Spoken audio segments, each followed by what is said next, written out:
Habari ndugu mtazamaji, karibu. Kama ndio mara yako ya kwanza unaingia katika channel hii, kwa majina anaitwa Dr. Kuboja. Ni bingwa wa magonjwa ya lishe pamoja na mahusiano. Ni moja ya swali ambalo huwa ninaulizwa sana na wanawake wengi sana. Dokta, kwa nini wanaume wengi wanasaliti? Kwa nini wanaume wengi wanatoka nje ya ndoa? Dokta, mbona ladha ya utamu ni ile ile? Mbona nyama ya buchani ni ile ile? Siku ya leo nataka niweze kukusaidia. Naomba nikwambie, ladha sio ile ile. Utamu sio ule ule. Hiki ni moja ya kitu ambacho nahitaji wanawake wengi mkielewe na mkifahamu. Cha kwanza, wanawake wengi wametofautiana kimaumbile. Kuna tips ambazo nimekuandalia hapa. Tutakwenda kudadavulia moja baada ya nyingine.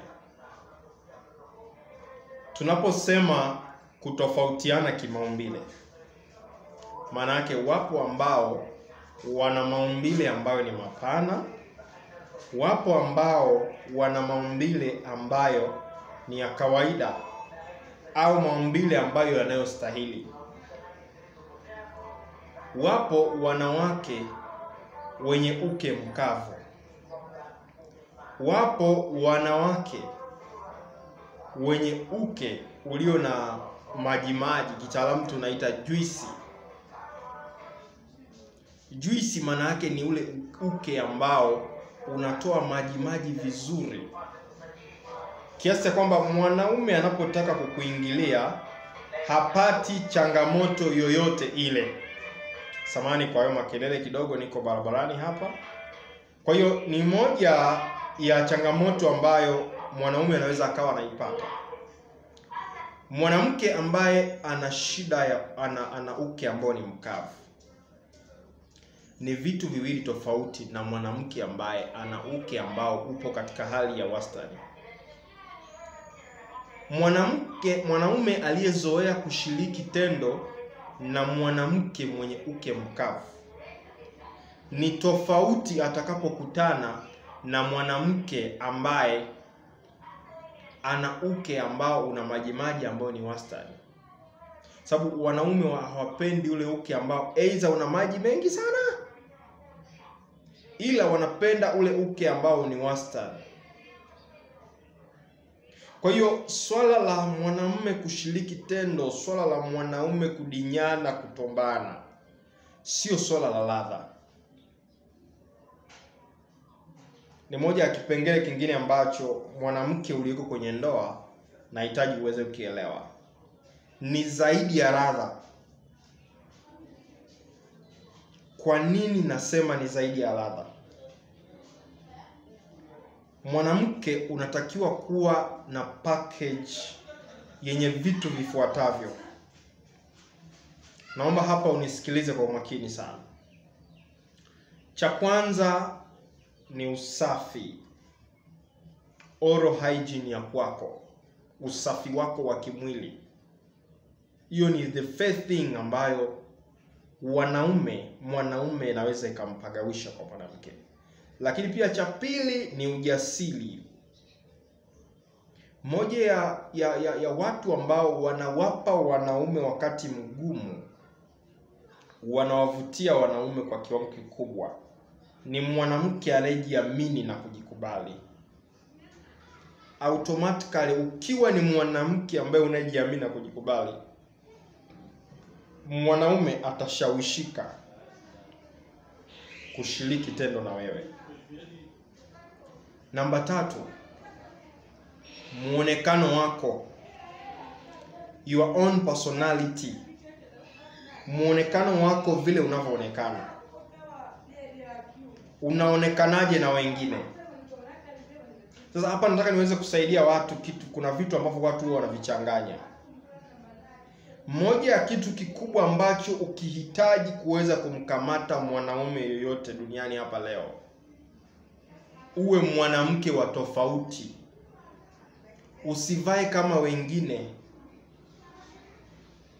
Usiongee kama wengine. Maana yake ni nini? Mwanaume akiongea na wewe, yani atamani hata muendelee kuongea mpaka jioni.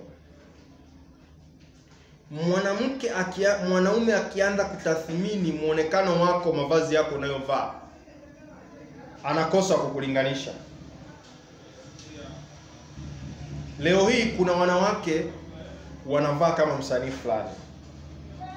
Kuna wanawake wanavaa kama star fulani. Kuna mwanamke anatoa ule uhalisia wake, anataka aonekane kama mtu fulani. Ni kitu cha msingi sana hicho. Kwa hiyo usafi wa kimwili ni moja ya kitu ambacho kinachomata kwa kiwango kikubwa sana. Mwanamke ambaye automatically ni mchafu, mwanaume akikutana naye hawezi kutamani kushiriki.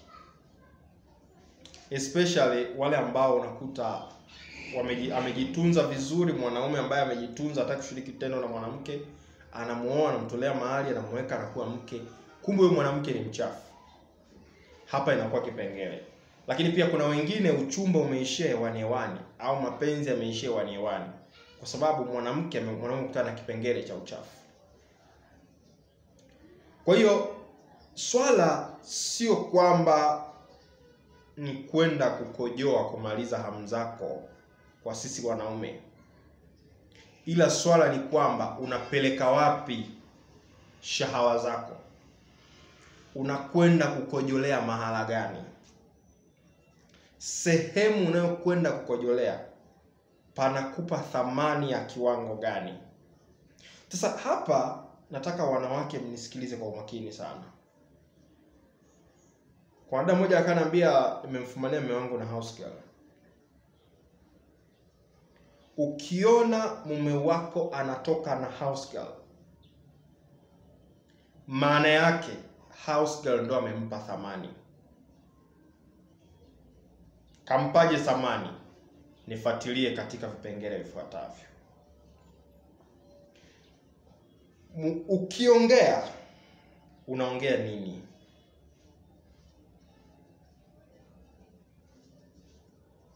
Mwanaume akikusikiliza anatoka na pointi gani?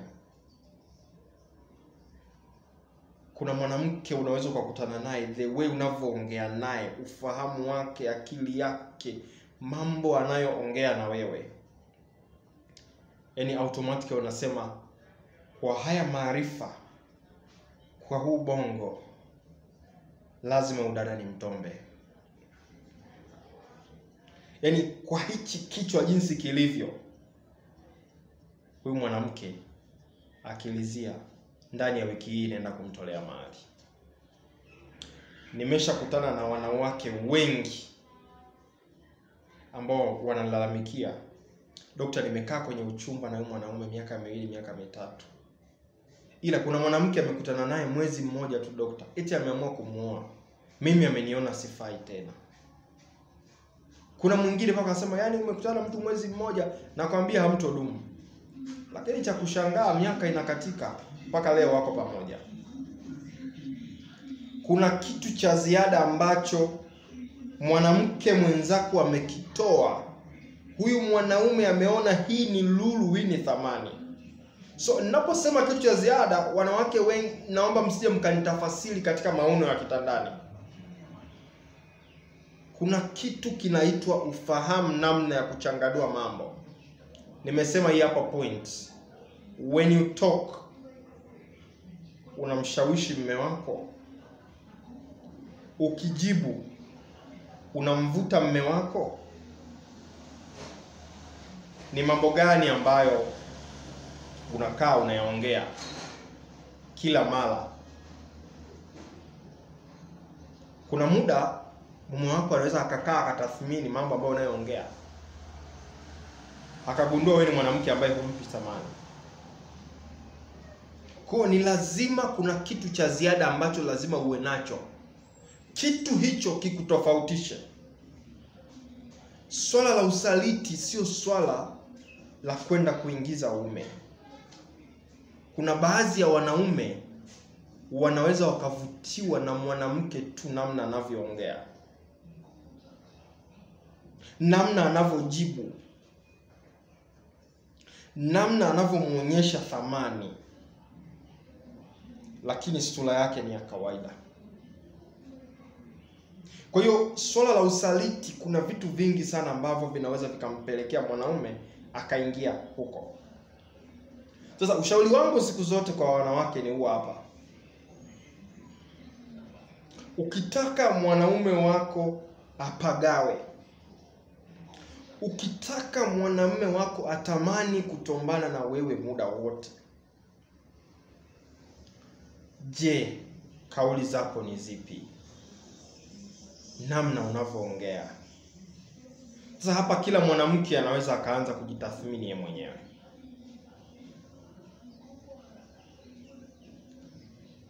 Wanawake wengi hapa wanaonifuatilia, nikisema niulize wanawake ambao wanaita mme wangu ni wachache. Mme wangu na baba fulani, haya maneno ni maneno mawili tofauti kabisa. Kuna thamani kubwa sana pale ambapo mwanamume anapoitwa mme wangu. Kuna baadhi ya wanawake mmewazeesha mpaka wanaume zenu, kwa kuwa tayari na wanaume watoto wawili watatu. Kwa hiyo ukiongea unatakiwa uteke tension yake. Yaani kama kuna kitu fulani alikuwa anakifanya, asite, abaki anakusikiliza. Ukitembea ukamate tension yake. Mwanaume anaweza akamtamani mwanamke jinsi tu anavyotembea. Yaani uwe ni mwanamke ambaye unavuta thamani yako kwa mwanaume. Ukiongea, nilikuwa naambia dada mmoja alikuwa anaongea naye, akamwambia lazima umfanye mwanaume wako a shoulder to cry on. Mwanaume wako anapokuwa na changamoto, wewe ndio uwe sehemu ya yeye kupata tulizo. Ni wanawake wangapi leo ambao wanaweza wakawa tulizo kwa waume zao, badala ya kuwa wanawake wanaongea sana, wanawake wanaopiga makelele sana. Kwa hiyo kuteka tension ya mwanaume is a matter ambayo iko psychological. Kila mwanamke anaweza akateka tension ya mume wake. It depends unaongea nini, maneno gani ambayo yanayotoka katika kinywa chako.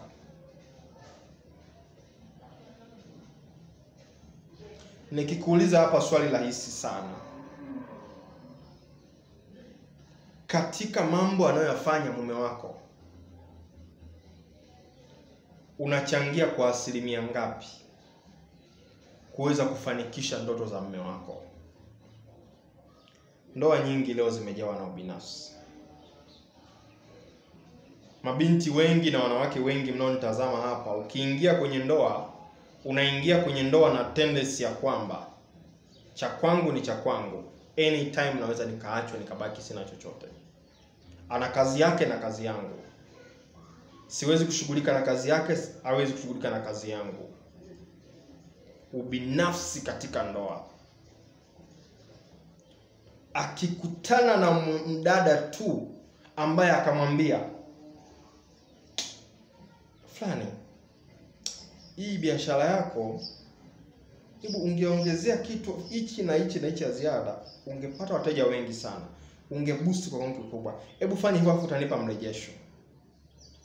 Yule mwanaume akafanya hivyo, akashangaa ghafla biashara imeanza kupanda. alikuwa hana hata wazo la kumvua chupi ya dada. Ndio akili yetu wanaume jinsi ilivyo, na ndivyo Mungu alivyotuumba. Na ndio maana inashauriwa sana mwanamume, ombea mume wako. Muombe sana. Nakwambia ikitokea akapata mwanamke ambaye anamshauri mambo ambayo ni ya msingi, mambo yanaweza akainua uchumi wake. Sio tu kumfanya Hawa, anaweza akamfanya akawa mke. Maana atajua kwamba hichi ni kichwa cha dhahabu. Naanzaje kukiacha rahisi hivi? Kwa hiyo ukiongea, take attention ya mume wako. Ni vitu vya msingi sana. Kama hujui haya yote, njoo nikusaidie. Yote ni ya msingi sana. Kwa hiyo hamu ya kupata kitu kipya ni moja ya source pia ambayo inaweza ikampelekea mwanaume kutamani kuingia katika usaliti. Hamu ya kutamani kuwa na mwanamke mpya.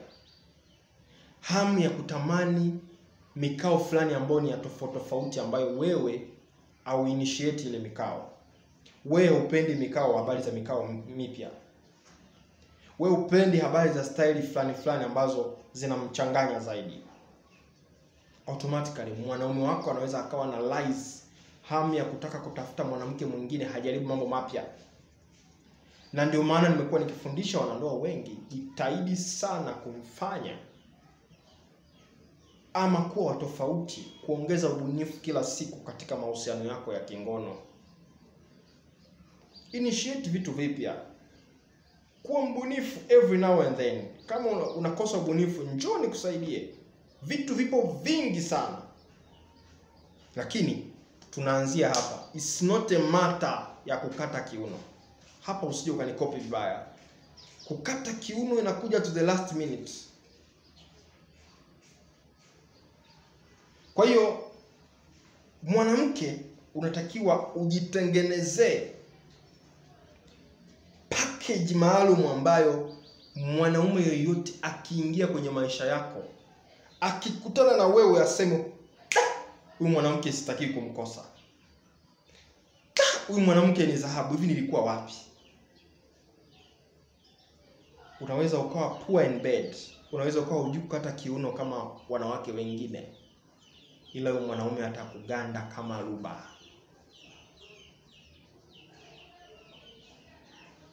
And that's why unaona mwanaume ameenda kucheat na mwanamke ambaye yani paka ukimwangalia na wewe muonekano wako unashangaa hivi mume wangu alifuata nini pale. But kumbe kuna kitu cha ziada ambacho kilichomvuta pale.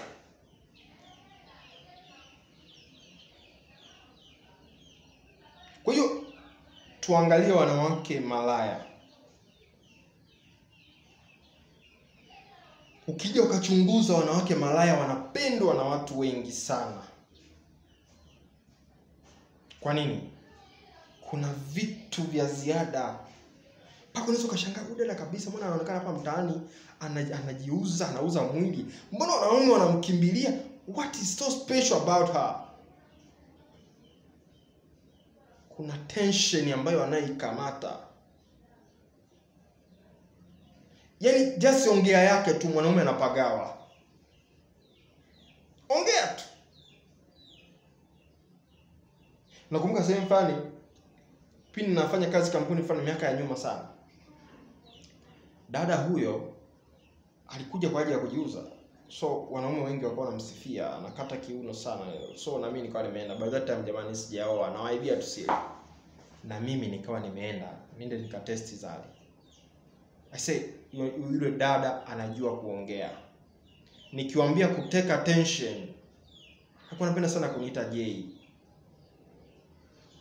Anambia Jay, you look so handsome. Anaongea pale kwa yani kwa hekima, kwa heshima. Mbaya zaidi anakuambia wewe unafaa kuwa mume wangu. So ile tension tu, mimi nimeenda pale kwamba huyu nataka nione namna anavyokata kiuno. Lakini nikakutana na ukaribisho ambao ukanikamata. So mimi nimeenda tu pale nini na nini, nikataka nijue anachaji shilingi ngapi. Inawapa kitu ambacho kimenikuta katika mahusiano kabla sijaingia kwenye ndoa. Sio mkanukuu msema Dr. Malaya. Of course nilikuwa malaya zamani. Namshukuru Mungu ameniokoa. Vitu vingi naofundisha hapa asilimia kubwa nimevipitia mwenyewe. Nimekutana na wanawake wa aina hiyo. So mwanamke, moja ya kitu ambacho kitakacho kutenganisha na wanawake wengine sio kutengeneza shape. Sio kila mara uhakikishe sijui unanyoa, hauna mavuzi, unasafisha uke wako vizuri. Clean your mind. Safisha ufahamu wako. Safisha mdomo wako. Take attention ya mwanaume. It's not a matter ya kuvaa nguo fupi. It's not a matter ya kuvaa suruali zinazobana. It's not a matter ya shape namba 8. Take attention ya mwanaume. Kwa hiyo wadada wengi wame kwenye kutengeneza shape, wame kwenye kutengeneza uke, paka wengine wanaweka uke bandia, sio wanaweka limao. Alafu wanasahau kutengeneza brain yao. Utasalitiwa mpaka Yesu anakuja.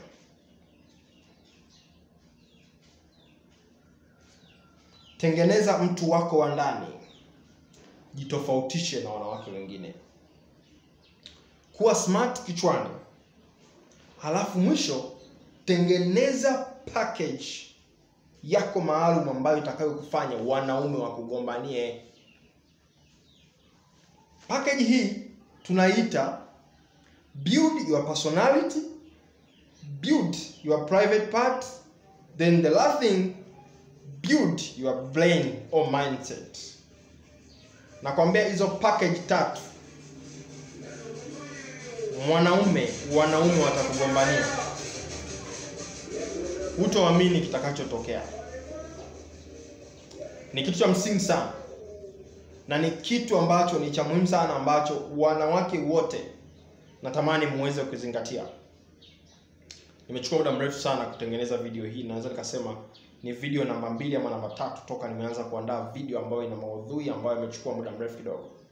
Lakini kuna kitu cha ziada ambacho ningetaka uweze kujifunza na ujiulize kwa nini mwanaume anasaliti. Lakini last point, mwanaume anaposaliti anatafuta kuweza kuishibisha nafsi yake. Manake there is something ambacho kimepungua. It's not a matter ya tamaa kama ambavyo wengi wanaamini.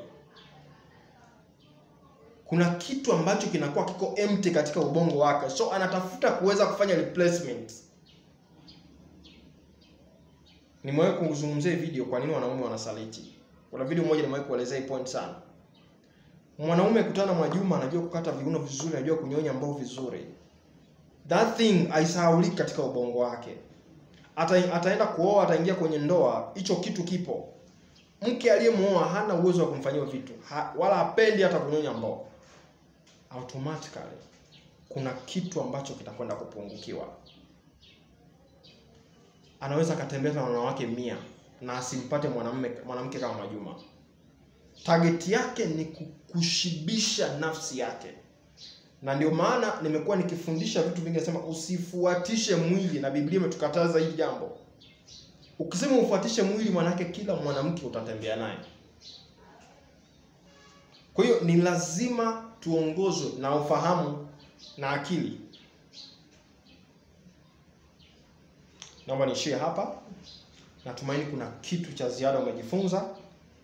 Lakini the last point, naomba wanawake mtuombee waume zenu. Hivi ni vita. Vita vya kiroho, vita vya kimwili. Mungu wa mbinguni anisaidie mimi Dr. Kuboja, akusaidie wewe mwanamke ambaye mume wako anapitia changamoto. Naamini kupitia video hii vitu vingi sana umejifunza. Endapo kama ndo mara yako ya kwanza umeingia katika channel hii, na kusijisajili, subscribe, kuweza kujifunza na kupata elimu zingine kwa upana zaidi. Kwa mafundisho mengine, endelea kutazama hapa. In case unahitaji ushauri na saa kuweza kuongea na mimi, kuna gharama ya kuweza kuongea na mimi. Siwezi kuongea na kila mtu bure. Utanicheck kupitia namba yangu ya WhatsApp. Utaniambia changamoto yako, utaniambia nimeona video yako, nahitaji unipe ushauri, nitakupa gharama ya malipo, nitakupa namba ya malipo utalipia, then utanipigia, tutaongea na wewe kwa kirefu zaidi. Namba yangu hii ipo pia WhatsApp. Lakini nitapenda zaidi unipigie kuliko kutuma message. Japokuwa ni vizuri ukatuma message ili niweze kuiona, baadaye naweza kukutafuta pia. Yote yanawezekana. Ukiona nimetuma message sijakujibu, basi nipigie moja kwa moja. 0765 493 645. 0765 493 645. Dr. Kuboja, suluhisho la mahusiano yako, suluhisho la afya yako. Nikutakie siku njema na Mungu akubariki. Bye bye.